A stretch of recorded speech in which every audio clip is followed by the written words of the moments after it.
Hi, and my name is Christine Murray, editor-in-chief of the developer and director of the Festival of Place. Welcome to Festival of Place, the Pineapples, in association with the Design Council. This is a unique event where we bring together developers, designers, and placemakers from across the built environment to share their work as they vie to win a golden pineapple for place.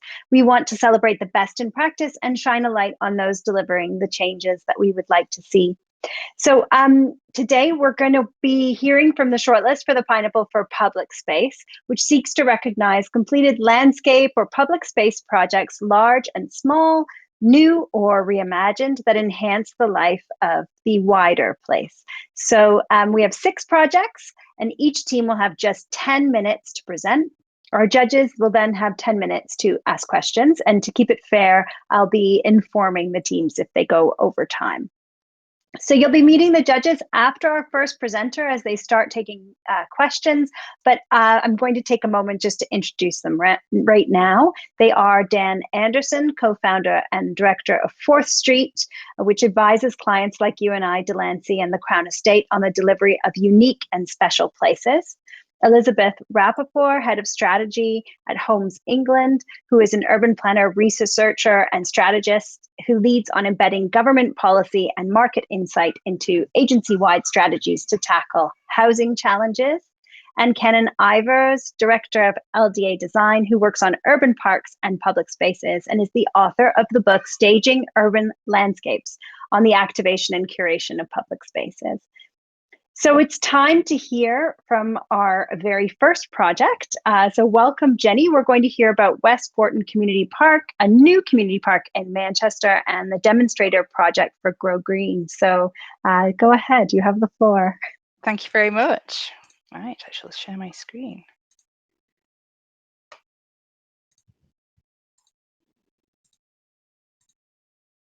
All right, hopefully you can see that okay. Looks great. Great. So West Gorton is a community park. It's also lovingly named Sponge Park. It's in fact an EU-funded research and demonstration project led by the Grow Green Horizon 2020 scheme. Manchester City Council were the ones who were leading it from the construction side. The brief to us was to basically test how well nature-based solutions can help combat climate change. Which is no mean feat given all the floodwater we've been having recently. The site is a few miles to the east of Manchester city centre. It's bounded by train lines and road infrastructure all around. And it's got a number of existing estates, which have been going major regeneration in the last few years, including demolition of some 1960s tower blocks. Over the last few years, the site has fallen into a state of disrepair, as you can see from the photographs here. It was suffering from poor community cohesion, antisocial behaviour, and the housing estate had become sort of a focus area that really needed to be tackled, in particular the green space in the centre. So our commission was to create this new community park with an emphasis on floodwater management, improving health and well-being, and increasing biodiversity value. The first part of the process was community engagement, which was actually a real critical part of the design process overall and happened over a number of stages from concept to completion. What this did is it facilitated an open dialogue to address the residents' existing concerns about their estate and look at their aspirations for the new park. The existing estates really lacked a sense of belonging. People living there didn't always feel safe, and they were often frustrated that their children didn't have access to good quality play provision or green spaces. With it being so close to the city centre, it's not often easy for people to get out to the countryside. So through this engagement process, we were able to bring them on our climate change journey and show them how we could also dovetail into the scheme, SUDS interventions, and be part of their overall new park design. The master plan that developed has 3 distinct character zones. The woodland creek to the north, which is heavily tree planted with existing trees, and this would provide an active play space for children. The meadows in the centre of the scheme was for passive recreation and family picnics, for example. And then community garden towards the south of the site, a really lovely nodal point in the scheme that caught a lot of sunshine. And this would become the new social heart space of the park, with floral gardens and even allotment growing areas. The public realm is overall designed to be quite multifunctional, and we've prioritised pedestrian and cycle movement through the park by reducing traffic flows, diverting roads and closing roads, incorporating raised tables, and improving pedestrian safety and sightlines by widening paths and reducing some of the existing topography. SUDS interventions were then woven into the overall design by diverting rainwater from surrounding road networks into the park, channeling the water through swales and rain gardens, and bioattenuation features that people could actually interact with. The park will effectively act as a sponge to drink excess rainwater and stop it from entering the active drainage system to reduce the risk of flooding further down the line. And we have seen quite a bit of flooding even in the city centre in recent years, so this is quite an important challenge. So looking in a bit more detail, the Woodland Creek space to the north of the site provided a new play area for children, and it had a combination of active play equipment and also natural play elements, including pieces that were suitable for children who have physical disabilities. So for example, we incorporated wide slides and basket swings and standing seesaws. We really wanted children to have a hands-on, tactile and sensory play environment. So we used timber and pebbles and boulders to create a playful landscape framework for then the other pieces of equipment to sit within. We added elements to surprise and delight, such as the wobbly boars in open, secluded woodland glades, creating that sense of wonder and increasing contact with nature and natural elements. We crown lifted all the existing trees. There was a lot of weeping willows, as you can see in the photographs here, and this really improved passive surveillance into the play area to really tackle that antisocial behaviour that was happening on site. We produced some graphics for some information signboards dotted around the site. You can see one just here on this park entrance point. And what this did is explain to people how the SUDS features worked. So it's all part of educating people and bringing them on our journey. So in this area, we have a planted basin that takes water from the surrounding road network. And it channels it through a swale. We've used these timber check dams, as you can see on this diagram here, and this creates an additional play element for children to walk across and actually interact with the swale, rather than it being sort of hands off. We incorporated timber knee rails around all the roadsides to provide a safety intervention against the public highway boundary and to stop unauthorised vehicle access.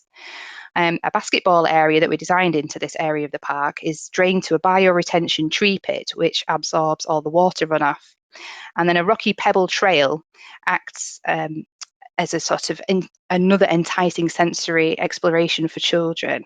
And at the end of it, we designed this feature manhole chamber as an ammonite shell, where you can actually listen to the sound of the water trickling down into the chamber below. So it is appealing to all those different senses and really engaging people.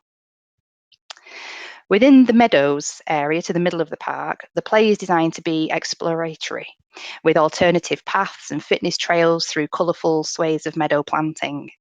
Children can experience wild play and free play, going off the beaten track, using balance beams and wobble boards and climbing over boulders, using stepping stone paths as part of their journey.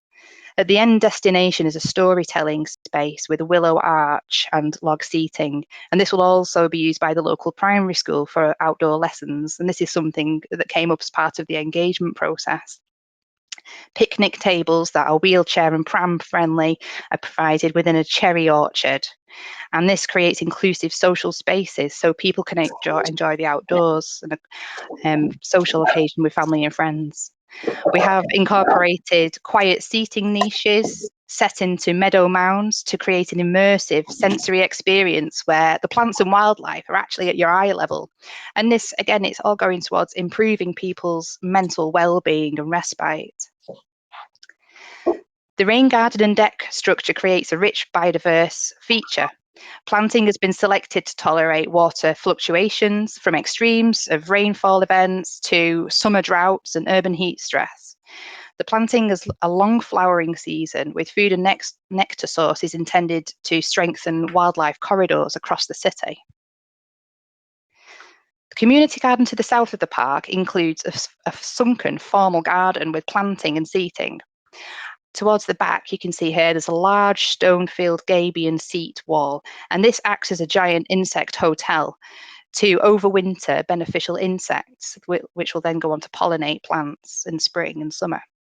A large paved piazza space creates an area for pop-up events and markets, and is constructed from an innovative permeable paving system which stores rainwater and then irrigates the planting, including crabapple trees that we've got in this site. And there's a pebble rill that you can see here, and this is part of that irrigation system. An allotment growing area was provided, which contains raised beds for different physical abilities, and also includes a covered shelter where rainwater is harvested and stored underneath for use in the allotment area. So this space not only enables people to grow their own food, have respite, but also provides space for people to socialise and share knowledge and ideas. And this is something that the community really felt would benefit them, so they can actually get to know their neighbours. To look at West Gorton Park now, you wouldn't think it was the same place. This verdant green space is now full of life, playfulness, and it has a strong sense of place. This new park has helped foster a sense of ownership, belonging, and togetherness in the local residents, and bring together a culturally diverse community. The green credentials of this scheme also stack high, with a network of richly biodiverse, sustainable drainage features, as well as using solar-powered lighting to provide safe routes at night. Over 70 new trees have been planted to help cool the urban environment and filter pollution. 180 linear metres of native hedge will provide shelter to birds and small mammals such as hedgehogs, and over 2,000 spring bulbs will boost biodiversity levels in spring. And here's one of our SUDS features in action, thanks to Storm Christoph earlier this year. So we really are putting it to test now. The swales and rain gardens are designed to hold water in a 1 in 100-year storm event. We worked closely with Arup engineers to make sure these levels could be achieved. The great thing about this project is that the University of Manchester will actually be monitoring our climate change interventions and also the health and wellbeing improvements for the next 5 years. And the data that's collected will be used to inform best practice guidance for urban green spaces in future projects, both within the UK and around Europe. So it really has become a rather important and special place. Thank you. That's me done. A whistle-stop tour of West Gorton. Thank you.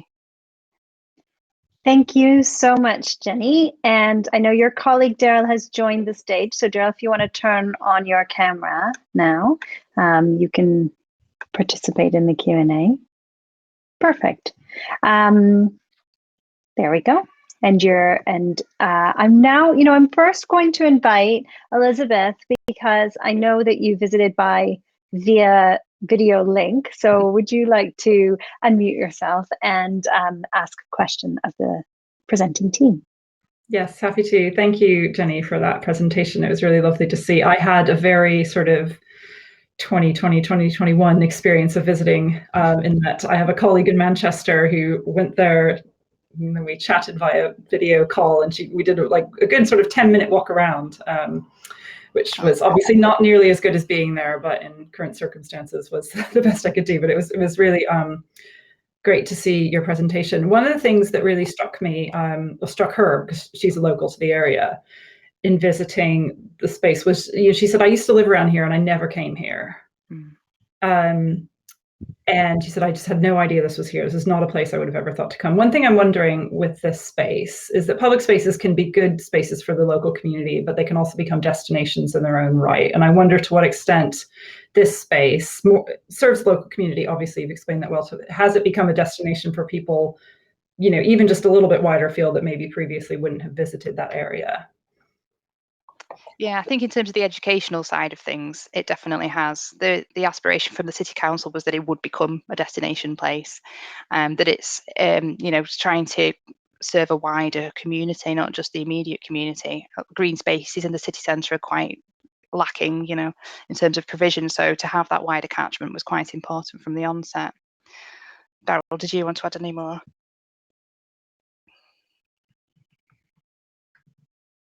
I'm sorry, Daryl, we can't hear you. You might need to check your audio settings with the 3 dots next to the happy face. There we are. There we go. We can hear you now. Oh, good. I was just saying at the outset of the project, it's European funded, and part of the ambitions of the project was to become a demonstrator project for not just UK but European and global. So we were working with partner countries such as China and different parts of Europe as well to demonstrate nature-based solutions and how they could be practically delivered on the ground as well. So it became a useful tool to show the process from conception all the way through to delivery, and almost demonstrate the positive aspects and the issues that we came across through that process to help in terms of learning for other projects. So I think that was also really important from the outset. So I'm going to turn to you now, Kenan. I know there's a lot about SUDS in there, and I'm going to appeal to your experience as a landscape architect. Sure, thanks, Christine. Jenny, thank you for the presentation, and Daryl, nice to see you as well. I'm not going to go to SUDS immediately. We can cover that in a second. I had a question around the crossing points, because this project very easily could have been 3 individual spaces that were severed by roads. So my question is, do you think that it's been successful with the table crossings, and did you go far enough to lose the roads that bifurcate the spaces and divide this into 3 separate moments? Is one question. My second question is about the flexible space and determining the scale of that. Perhaps you can cover those 2 topics, please. Yeah, in terms of the roads, we worked very closely with the local authority highways department to see what we could do and what they would actually accept. It was a very tricky process, actually, because although we had a very positive meeting from the start, we were talking about incorporating build outs and all the kind of things, road diversions. When it got to the nitty gritty of it, they were a little bit less keen. And then it came a bit of a wrangle as to who's going to pay for these things. So we felt that what we ended up with was a very good compromise to have very wide raised tables rather than small raised tables.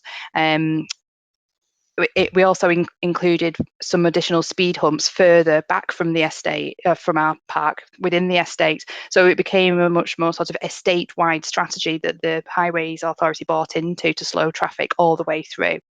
The road diversion again was another tricky one, because there were services, so it had to stay open for emergency vehicles. So we've put in drop bollards so that in case of emergency, if anybody did want to get in there, they could drop the bollards. But day to day, between the top area of the park and the middle area of the park, that is all perfectly pedestrianised now. No cars go through there at all. So it's only really to the very sort of south of the site that we've got the raised tables there. But it definitely has helped.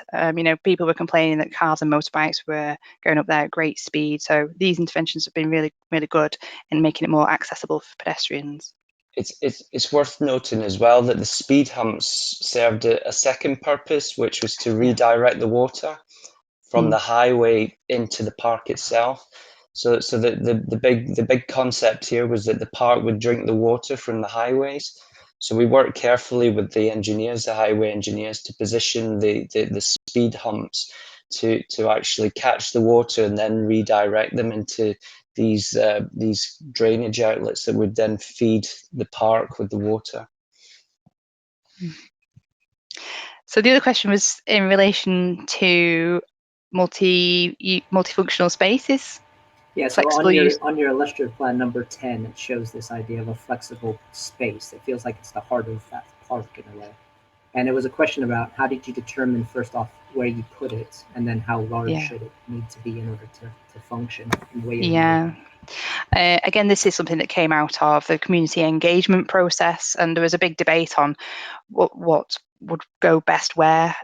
Some people felt that it would be better just to have an open field and a big hard court for the kids, just to burn off steam. We don't need mounds, we don't need trim trails and all this stuff. We just want an area, basically a football field. They just want a football field for the kids. But then where that was best positioned didn't really suit the immediate neighbours who were saying, we don't want that near our house. That's got to go somewhere that's a little bit further away from my window, my door.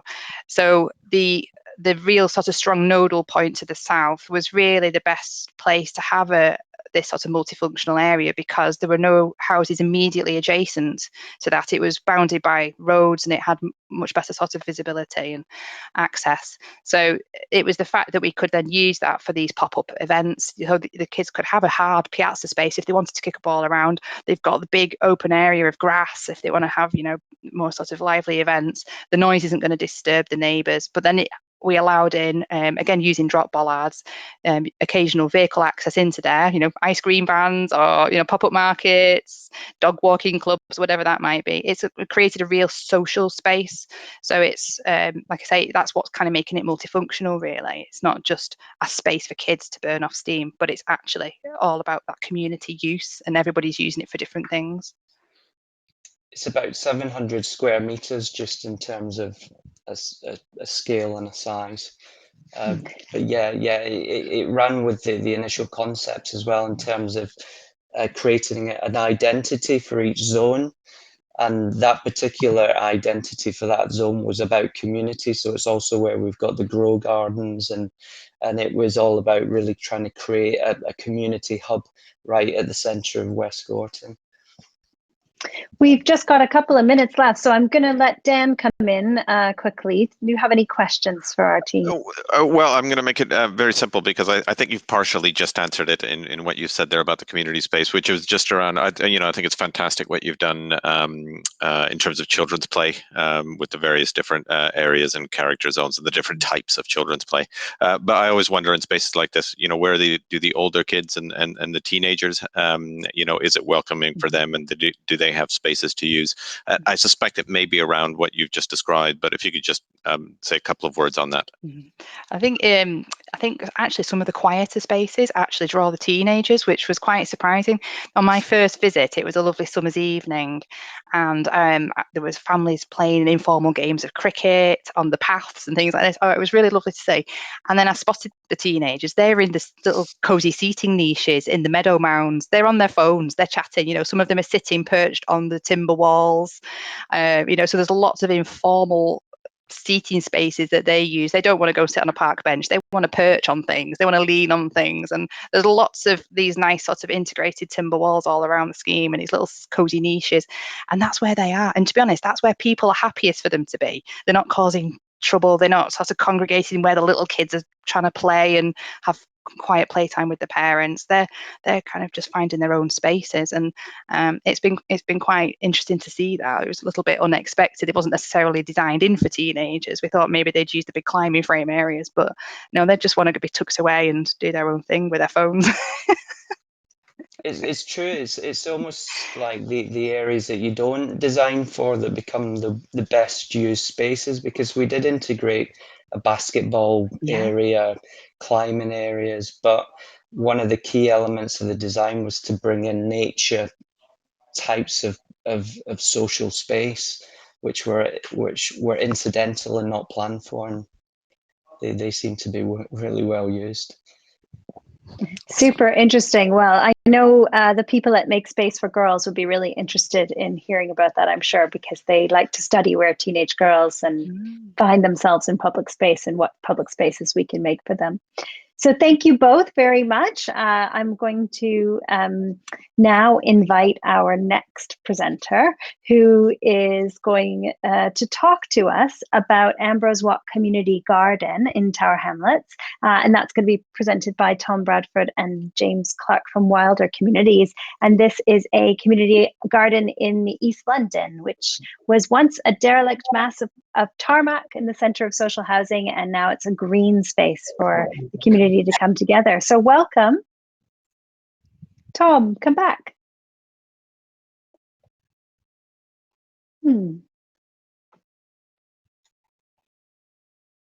Oh dear. Tom, can you see us? I can hear you. I can't see you. Okay. Oh, but turn your volume back on so we can hear you. Maybe we can help. I see it's like your camera's turned around the wrong way. I see a white webcam.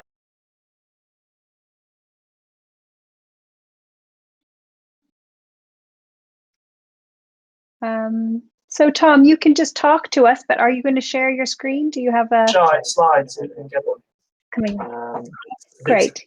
Do you think you can get your slides up? We can hear you well, so. You can just use that if you want. No. Sorry, you're going to have to do without our faces for this, I'm afraid. We'll just imagine you. We could use that. No. Right, okay, we're just in the process of trying to share this. Okay. Let me know. They're perfect.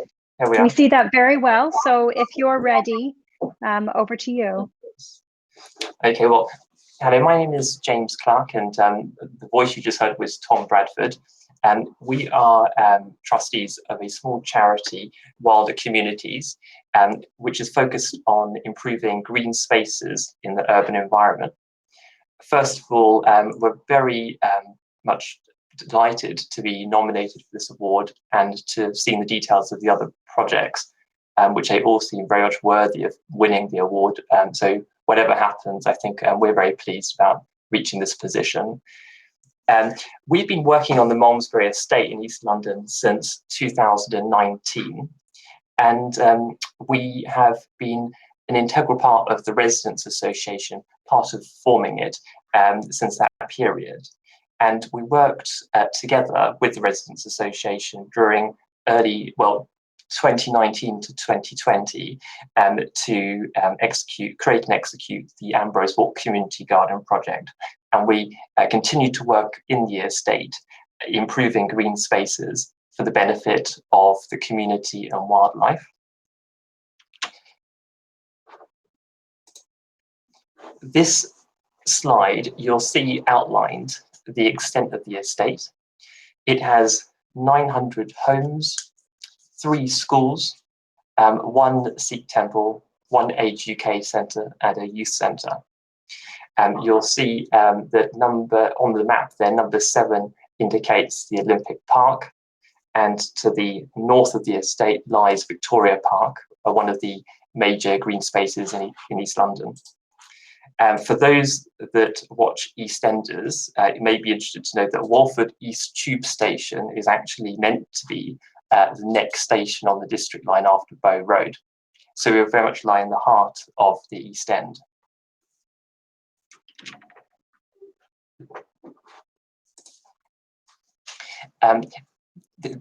We wanted to display to you and all the attendees some key demographic data for residents of the community, which drives our work. One would be the ethnic and minority groups that make up 41% of the community. That's almost double the average for the whole of England. Deprivation levels are particularly high, ranking within the 3rd tier of all areas within England. And 33.1% of residents own their homes, which is well below the average for London and half the rate for the whole of England. 39% of residents live in socially rented housing, again, much higher than the average for London and over double the average for England. A high number of residents live in income-deprived households, in particular children and older people. As a charity, we're not only motivated by this, but it's a central factor in any design that we put together.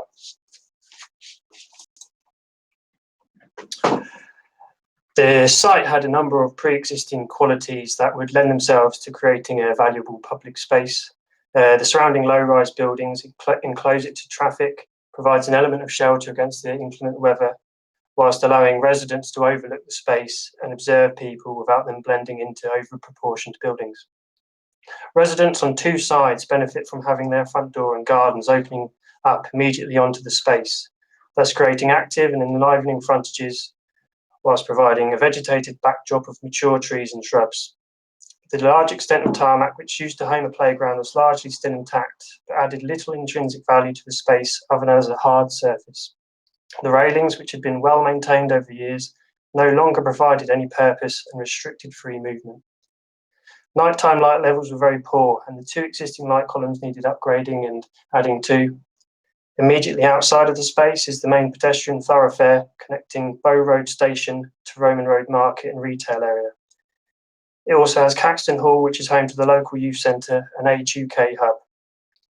Ultimately, what we have here is a fairly typical residential courtyard on a social housing estate, and can be seen over and over again in Tower Hamlets and probably most other housing estates of the same era across the country.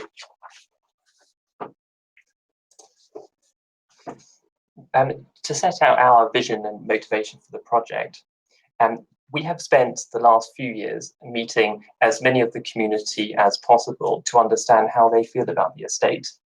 Having knocked on hundreds of doors and held many meetings, thankfully we managed to do all this before COVID hit us, it became clear to us that there is a widespread feeling of hopelessness and frustration at the lack of attention by local authorities.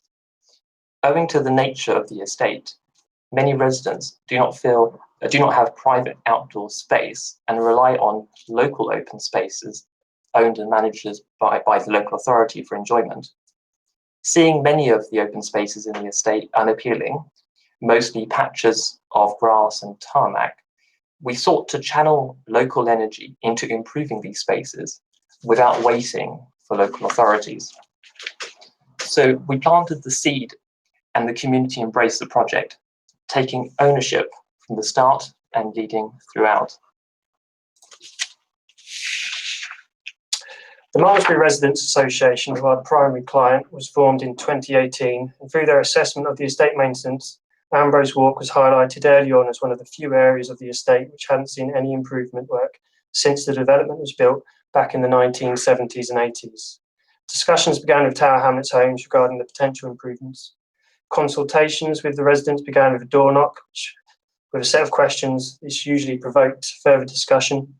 Key themes that emerged from the consultations included antisocial behaviour, but also improved greenery in the space and something for people to engage with.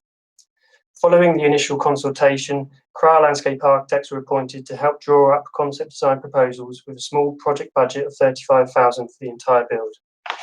With the design proposals, funding was applied for and awarded by Veolia Environmental Trust Fund in September 2019, with limited match funding from Tower Hamlets Homes.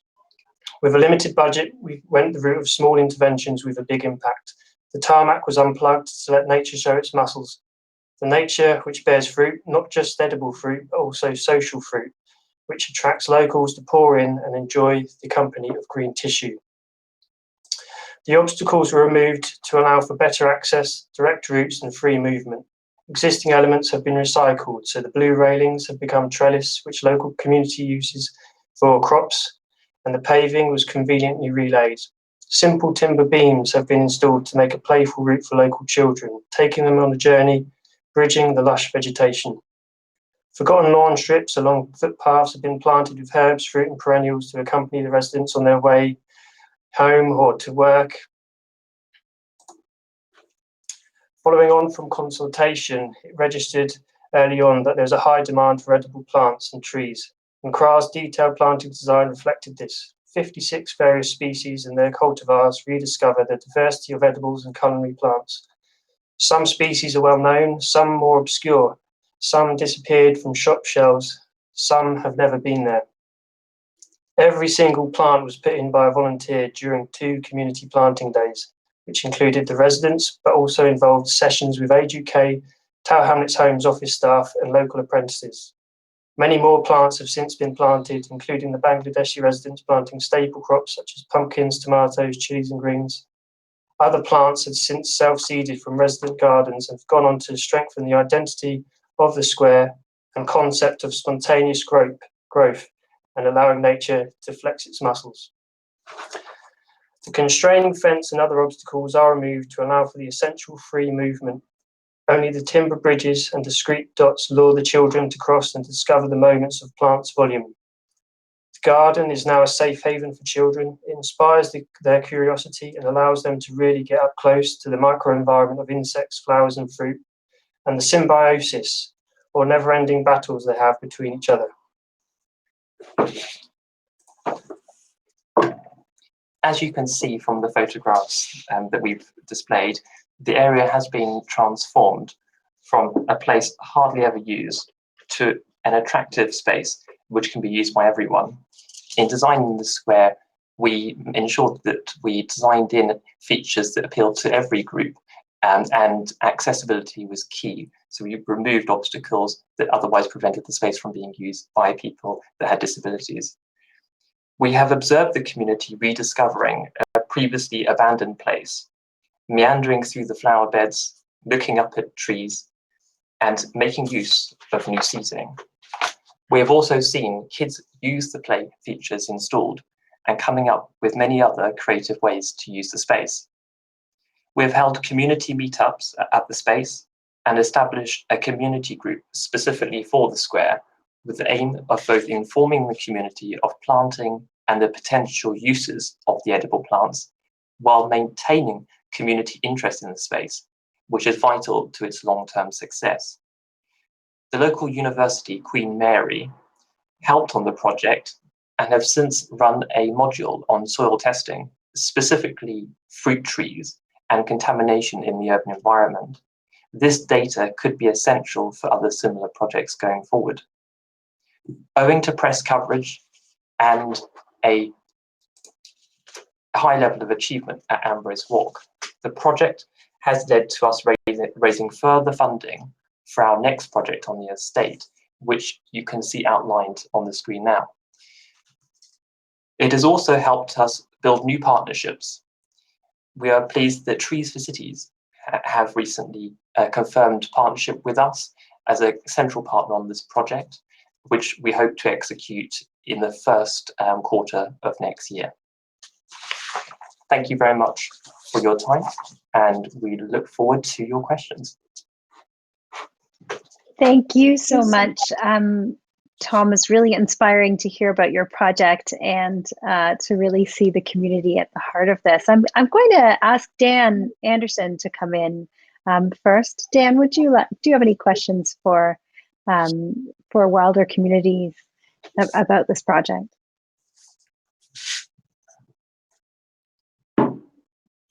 Oh, for some reason I can't hear you, Dan.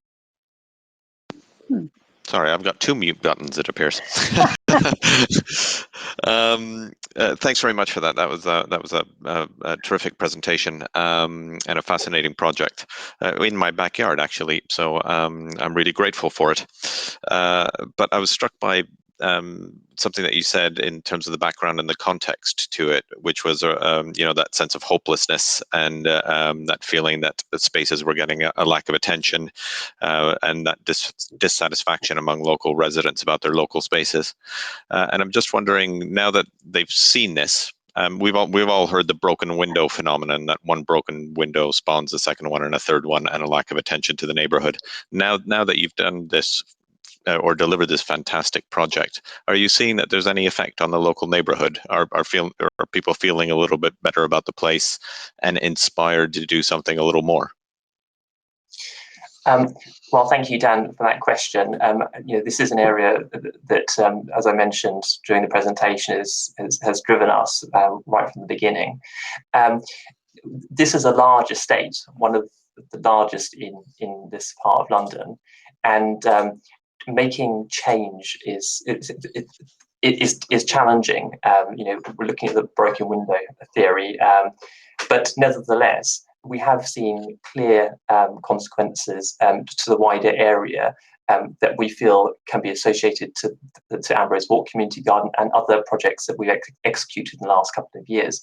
The Residents Association, independent of us, have gone on in recent months to have a planter project where they're putting out large planters outside some of the larger blocks where there isn't any, where it's quite grey and not so much open sort of space that you can do flower beds, etc. And this is something that the community's taken on without us actually taking a leading role. So that's a sign of the community actually adopting these sorts of measures and going with it, and it's central to what we're doing, because obviously we're not going to be around forever.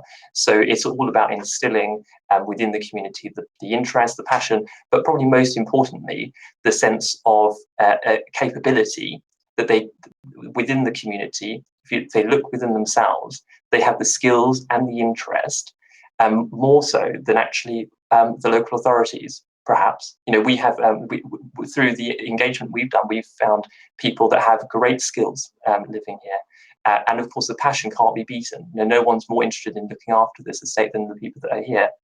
So by using that, they can affect change, and that's what we've demonstrated, and it's what we've subsequently seen executed by the Residents Association, and it's what we promote in all that we do. And it's actually a key message I think that we want to share through being nominated for this award, because the more estates can pick themselves up and move forward and make themselves great places to live, the better. Elizabeth, I'm going to bring you in here, and I'd love you to share your thoughts on this project. Thanks. I lived for a long time in the neighborhood next door to where this was, so I was sorry that I wasn't able to visit it. But the landscape, as you say, is very similar to many estates of that era, and certainly around that part of East London. There's many, many spaces that were designed in this way, so it's really nice to see an example of how you can regenerate those. I probably have a very similar question to Dan, but maybe hopefully I won't have you repeat yourself, because I've seen a lot of these schemes, I suppose, on these types of estates, and they're wonderful. Where things tend to fall down in my experience is the ongoing maintenance. And you've talked about getting the community to have ownership, and I think that's absolutely lovely. But also at the same time, what accountability does Tower Hamlets Homes take for it, or the council or the landlord, and what budget is put towards, making sure that this space continues to be maintained and grow and thrive? Or is it just entirely something that is reliant on voluntary efforts and people like yourselves? Okay, so maintenance is also something that we have to take into account at the beginning of any project. We have to, we always work in partnership with local organisations that are key stakeholders in any space, and in this case, one of them is Tower Hamlets Homes. It's a sort of arm's length organisation owned by the council, and we have, with this particular project at Ambrose Walk, we were in contact with them from day one, setting up regular meetings, a level of contact that's unprecedented between residents and Tower Hamlets Homes. So they took place over several months, and we had monthly meetings to ensure that they were on board, they understood what was happening, and that they signed up to the project. And of course, if they had any concerns, that we addressed those as the project developed. But the level of aspiration here does require a community input. So of course, in the future, because of the consent and the involvement of Tower Hamlets Homes, we expect these places to be maintained. But because of the level of aspiration that we have, we do hope that the residents themselves will contribute towards the spaces. Tom mentioned during his part of the presentation of residents going out and adding to the space in the subsequent year. We have also organised, we as they would plant a seed, but we do rely on the community groups, meetups, and also a community group which has a sort of WhatsApp sort of form of communication. And through that, we're able to allow people that have an interest in the space to come out and do something, whether it be weeding the space or doing watering, or adding things into the square. So quite recently, we've added, through the initiative of residents, labelling some of the edible plants, so that people that may not understand what they are, because that can be taken for granted, I think sometimes, they can understand, and they may even then go on to work out, what they're used for, their potential uses. So it's a collaborative effort, with Tower Hamlets Homes being a key stakeholder. But it's through the community work that we've done since day one, which is, we are a community-led organisation, that is really important to keeping these spaces at the highest standard possible, and as I say, to go on to create further great spaces. Do you want to add anything to that, Tom?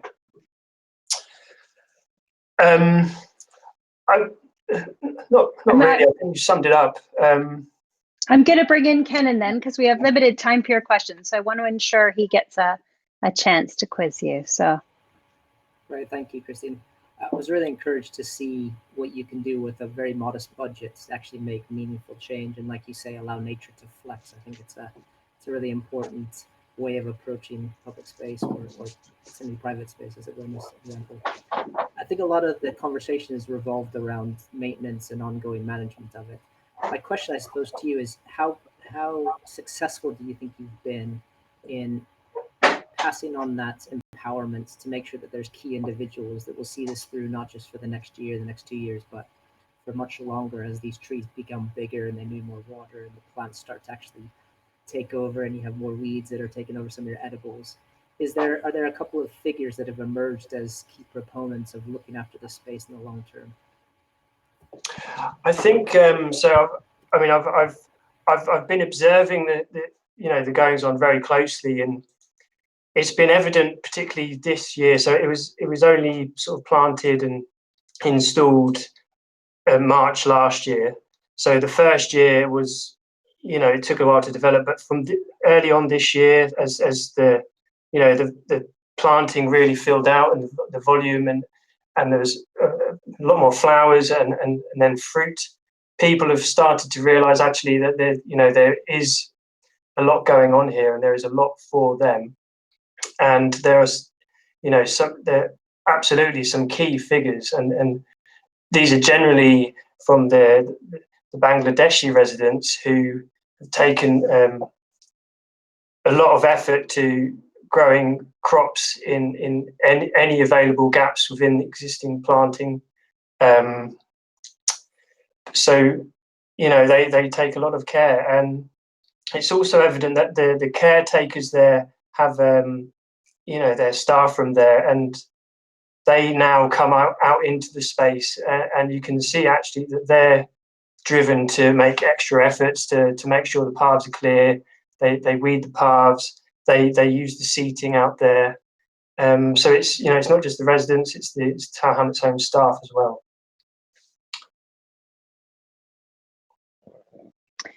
well, that brings us to the end of your presentation. So thank you very much, Tom, for bearing with us on the technical difficulties. You're getting lots of emoji applause. I don't know if you can see that, but certainly we've had two excellent, kicking this off with two community gardens has been a really great start to our public space one. We now have a comfort break for 10 minutes. We'll be back right at 3 o'clock with our next two projects. So feel free to grab a cup of tea, and you can also join one of the tables in the social lounge if you want to meet some other people who are here. You just click on join underneath one of the tables in the space that's about to appear, and we'll be back in 10 minutes. So enjoy.